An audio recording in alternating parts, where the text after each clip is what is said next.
Well, as we all move forward from Hurricane Milton, it's hard not to notice how our area has changed dramatically. You can see some of the vegetation has lost its green color, with many trees dying during hurricanes over the years. And without them, our coastal areas like Sanibel can lose protection.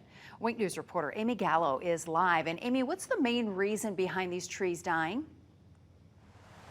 Salt water, that's the main culprit out here. But when you're looking at trees like this, it might be something you'd assume to say this is a dead tree, but that's just not the case. You have to take a closer look. When you grab onto the branches, if you break a little bit, a tree that has a good chance of surviving would have some green underneath like this. But any tree branches that break easily or are brittle and brown are likely those of dead trees.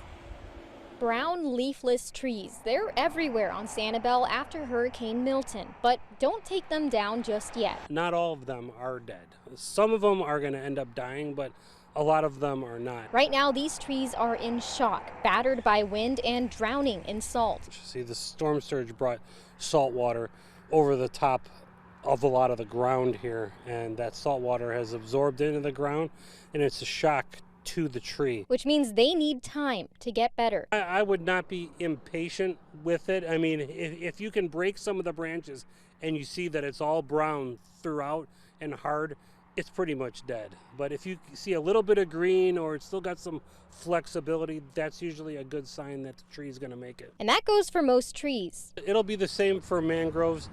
Palm trees are technically in the grass family, so they're a little different.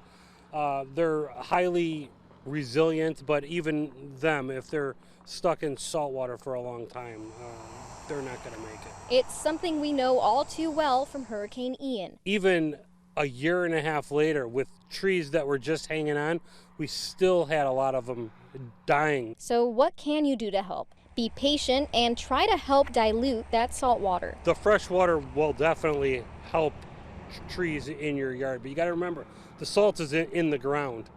So even if it evaporates, that salt is there. The salt has to be washed away.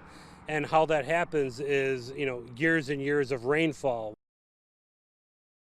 Chris also told me that planting salt-tolerant native grasses can help mitigate the saltwater issue on the island. But further in the mainland, it's a little bit different. I sat down with the professor at FGCU, and he explained how the situation further inland is distinct from what happened here on Sanibel. More on that later on at 7. For now, live on Sanibel, Amy Gallo, Wink News. All right, Amy, thank you.